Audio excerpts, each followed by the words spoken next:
وأهلا بكم في برنامج داخل واشنطن. معكم مضيفكم روبرت ساتلوف. منذ يوم تنصيبه والذي أشعل فتيل معركة إعلامية حول حجم الحشود التي حضرت حفل التنصيب، شهدت ولاية ترامب في البيت الأبيض أزمة تلو أزمة.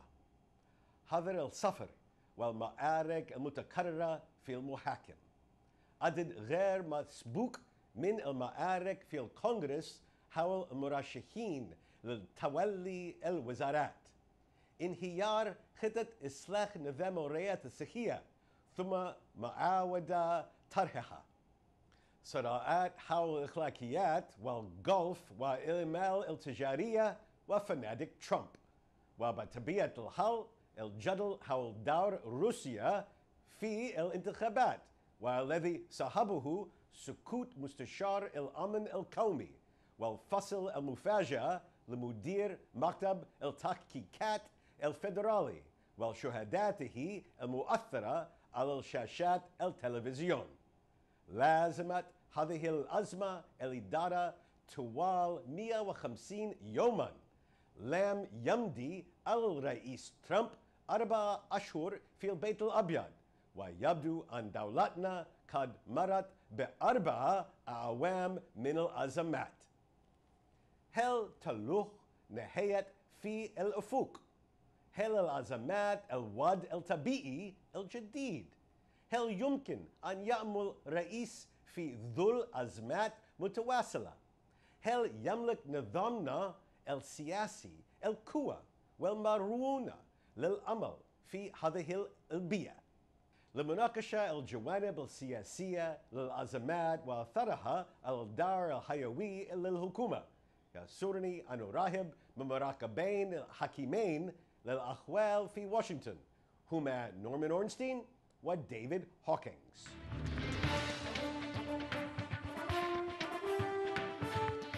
Welcome back to Dakhel, Washington. Today we're going to talk about a presidency in crisis. Not just one crisis, but a perpetual state of crisis, really crises. There are so many we have to keep track, and I'm delighted to have with us 2 experts on Washington, David Hawkins and Norm Ornstein, to help usher us through this series of political crises. So, gentlemen, thanks for being with us this morning. Let's first start with some of the first early crises, and which are still with the president. David, what's the latest on the travel ban crisis? Well, the latest is that a couple of appeals courts now have ruled against aspects of the travel ban, and the president hasn't said much about that lately. He seems to be waiting it out, unless I've missed something. So I think in the end, that one will have to be resolved by the Supreme Court, and the president seems to be holding his fire on that one, not complicating one of the few crises where, at least in the last few days, he hasn't complicated the crisis by saying things that are at odds with what he said previously or particularly combative towards the judiciary. So, Norm, we now have a full complement on the Supreme Court with the latest appointment by the president, Neil Gorsuch. Does the Supreme Court look like a more welcoming venue for the president than the appeals courts that have rejected the proposal? It's always possible that they'll defer to the executive. In this case, there is a wide authority for the executive in terms of immigration status and keeping people out of the country. But even conservative judges on the different circuits that have ruled against Trump have basically rejected it. And the biggest problem that the president has right now is that the main legal argument that his team has been using is this is not a travel ban. This is a temporary hold on things while we can work through our security arrangements. And then the president did a series of angry tweets in which he said, I don't care what they say, it's a travel ban. And that's going to be a hard thing for the Supreme Court to deal with, and particularly because you had a unanimous ruling in the Ninth Circuit, which has a preponderance of liberal judges, but even so, unanimous, which included the conservatives, said this is a bridge too far. Now, Of course, the original decision, the original executive statement on this was to provide a number of months to fix the problem. Those months have actually passed. So do you think that they've put into place procedures that would address the fundamental concern by now? We've seen no sign that no they sign. have done much of anything on this front. And of course, we also had the president's tweet that shot down the second travel ban as a watered-down version, blaming the Justice Department. But of course, it was an executive order that the president himself signed. And it's fairly clear that this was a symbolic step that had no substantive weight behind it. And they've done nothing that we can see, apparently, to change the process. It was just a move to show that they were going to be tough on Muslims. And that's hurt the president, I think, in terms of either accomplishing the objective and just politically, it looks pretty bad for him. All right, so let's move to a second set of issues. A whole series of complaints and criticisms of the White House over ethics and business and conflicts of interest. David, where are we on this set of contentions? Well, I think one of the most interesting developments has been that actually the governor, the states of Maryland and Virginia and the District of Columbia, the Attorneys General. The Attorneys General of Maryland and the District of Columbia have actually filed lawsuits challenging the president on a constitutional ground called the Emoluments Clause. That's probably not something that gets said even in Washington very often, but essentially it says it's an anti-corruption provision in the Constitution that says the president is not supposed to make any money off of foreign governments. These attorneys general in Maryland and D.C. are saying the president is making money off of his hotel, which is essentially halfway between the White House and the Capitol. This brand new hotel turned out of an old post office that he's turned into his classic gilded palace of a hotel. These local officials, they're saying, we have a reason to sue here because so much business is going to the Trump hotel that other entities locally aren't getting the business that they should. But their larger point politically, of course, is that the president is using his presidency to make a buck. So this is a problem that he's facing across many, many different categories. We had almost 200 members of Congress file another lawsuit against him. There are multiple lawsuits on that front.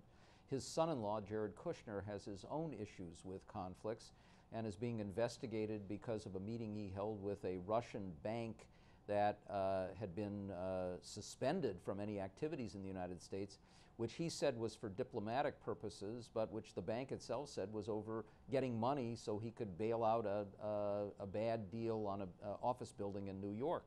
The problem that we have here, which includes cabinet officers and others who were supposed to be basically barred from any lobbying activities or business actions in many areas, and they've all been given waivers, and most of them were given them secretly, which have now become public. But the most recent example of an administration that doesn't seem to have an ethical compass is the wedding planner for Eric Trump, the president's son, has been appointed as a top official in the Department of Housing and Urban Development, overseeing billions of dollars in grants in New York and New Jersey, among other places.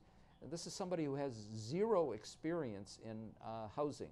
So it's just like we see in many autocracies of bringing friends, cronies, and relatives in to take advantage of government largesse. So now my understanding is that the defense of the White House is that this constitutional provision is meant to prevent bribery and special gifts, not regular business, not fair market transactions, as it were. And that will be the ultimate defense, that these are people come to a hotel, they spend the night at a hotel, there's nothing wrong with that. What we're seeing is that foreign governments and other foreign entities, in order to curry favor with the president, are actually paying top dollar, not necessarily fair market value, for access. The president himself is promoting his fancy resort Mar-a-Lago, where he goes many weekends. And after he became president, the initiation fee to become a member at this club was doubled from $100,000 to $200,000. He's on very shaky ground here. At the same time, emoluments in the Constitution means anything of value. And that's true of two emoluments clauses. One, as David suggested, is about foreign governments. The second is about getting anything from the federal government or the states beyond your own salary. And he has in this fancy hotel in Washington a lease. It's actually a building owned by the federal government. It's this historic post office building in which he got many breaks, tax breaks. So he's getting emoluments in different places, and the question is whether anybody has standing in these lawsuits to carry them forward. Of course, the super large point is that the president introduced this whole, one of the best lines of his whole campaign, drain the swamp. He introduced this as a campaign theme relatively late in the campaign, and with each passing day, it's become a joke that the swamp is hardly being drained. It is in fact turning from a swamp into a very ripply lake. So we're going to move after the break to the Russia investigation, the headline issue. But what we've discussed so far, are these fundamentally, are they legal issues or are they political issues? Are they going to be resolved in the courts or are they going to be resolved on the floor of Congress? David, what do you think? Well, I think the latter in the end. I mean, what really matters here is whether members of Congress decide that this presidency cannot go on, that this presidency is unsustainable. It's mostly about Republicans making that decision because they run Congress right now. Sure, I'll introduce the I word to the discussion, the impeachment word. Impeachment is a political act, not a legal act. Impeachment is whatever a majority of the House and 2/3 of the Senate say it is. Majority would vote to essentially indict the president. That's what impeachment is.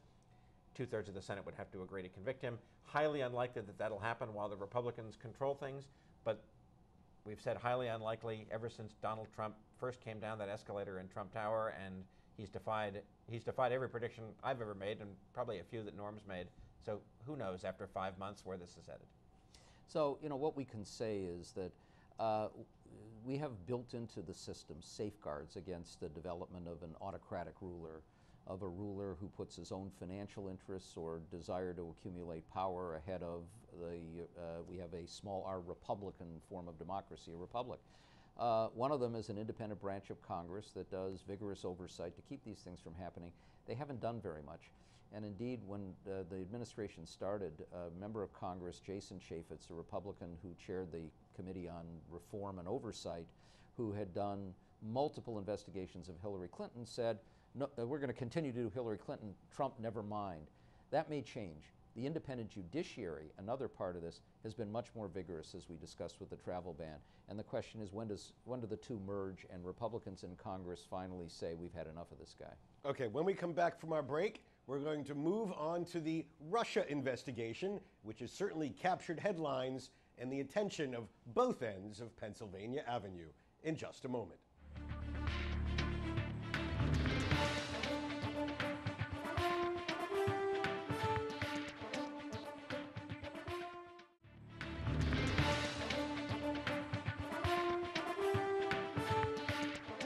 Again, our panelists include Norman Ornstein. Norm is a resident scholar at the American Enterprise Institute, an election analyst for CBS News, and a contributor to the National Journal and Atlantic magazines. Sitting to Norm's left is David Hawkins. David is an insider's insider with 25 years' experience reporting on how Washington works, or doesn't work, as the case may be. He is senior editor of Roll Call, a must-read newspaper covering Capitol Hill. So, gentlemen, let's move on to the Russia investigation. Major players here, names like Jared Kushner, Michael Flynn, Jeff Sessions, Jim Comey, Bob Mueller. Beyond all these, who else matters in this investigation, and where are we with this? Briefly, Norm. So, first, what matters is what Donald Trump does and how he reacts. And one of the things that has driven virtually everybody in the White House to distraction is that Trump is obsessed with this investigation, had blinders on when he fired the FBI director, believing that Democrats would join with Republicans and applaud that action, which did not happen, tweets about it regularly with inflammatory language that can only make matters worse for him.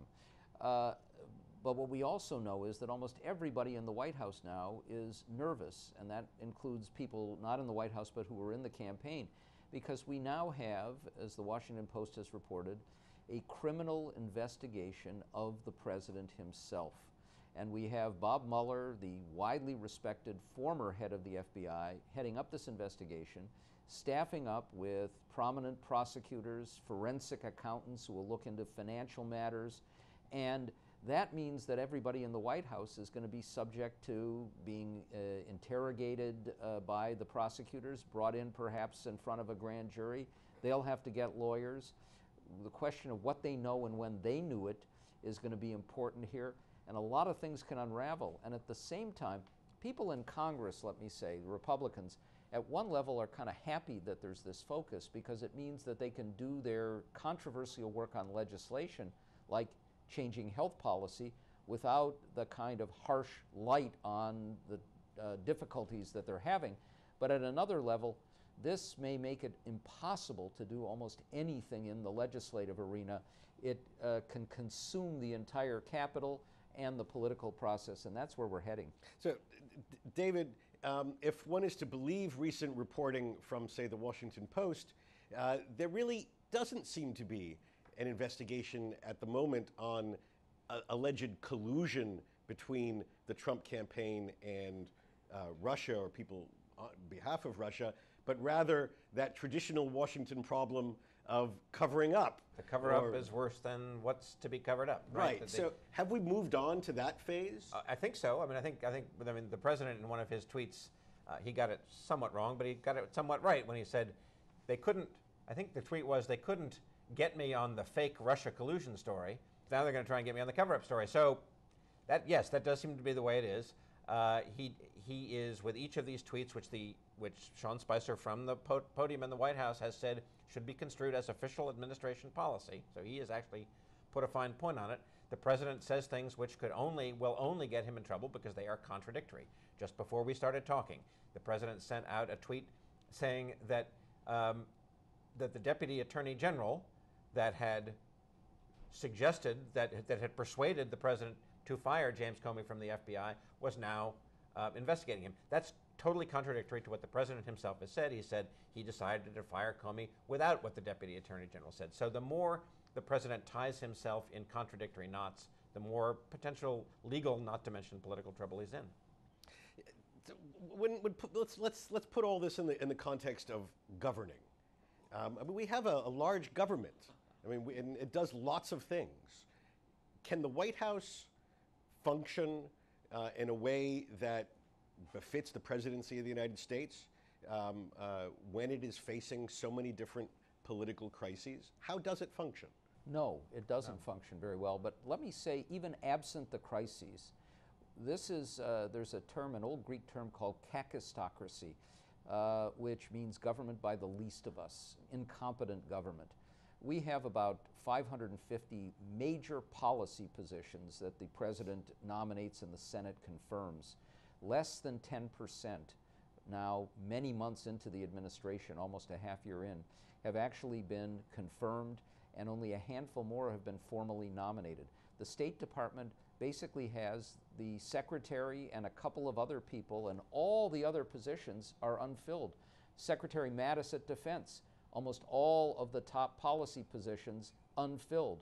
We don't have somebody heading up the Federal Emergency Management Administration. We're heading into a season where we often get natural disasters like hurricanes. We have nobody in charge if there's a pandemic. So we don't have an administration that's ready to work, and we have a president whose knowledge and understanding of policy is extremely limited. Many weeks ago, the House of Representatives, the Republicans finally got a bill passed to repeal and replace Obamacare, the health care measure. The president held a celebratory party at the White House. He was giddy and said how wonderful this was and how well crafted. Then when it went to the Senate and it was under severe criticism, the president told the Senate, well, the bill was mean and was terrible, which completely undercut his own House. But it's a reflection of the fact that policy and administration of policy are absent in the White House and in the administration. So, David, I can imagine the White House hearing Norm would say, just a critic's view of how we're operating. What is the administration's approach to governing under crisis? What's the administration's approach? I think the administration and the president seem to have two different approaches. I mean, the administration, such as it is, and Norm is right. This is a by comparison to other recent presidents, a very slow pace of actually filling the administration. He's got his White House filled. You know, most of them are political pros, the people who work in the White House, and they know how it's supposed to work. And they have a hard time getting out of first gear in dealing with Congress and dealing with the emergency things that they have to do with the agencies because the president keeps distracting the country. I would say, you know, this might be the biggest crisis of all. Gentlemen, thank you very much for joining us for this sobering discussion on Dakhel, Washington. Thank you. Bahava nasilu el nehayat hada hilhalka min barnamij Dakhel, Washington. إذا كانت لديكم أي استفسارات أو تعليقات حول هذه الحلقة وخاصة حول أثر الأزمات السياسية على السياسة الخارجية الأمريكية أرجو أن تراسلوني مباشرة على عنوان البريد الإلكتروني التالي insidewashington@alhura.com. معكم روبرت ساتلوف. شكرا لكم وإلى اللقاء.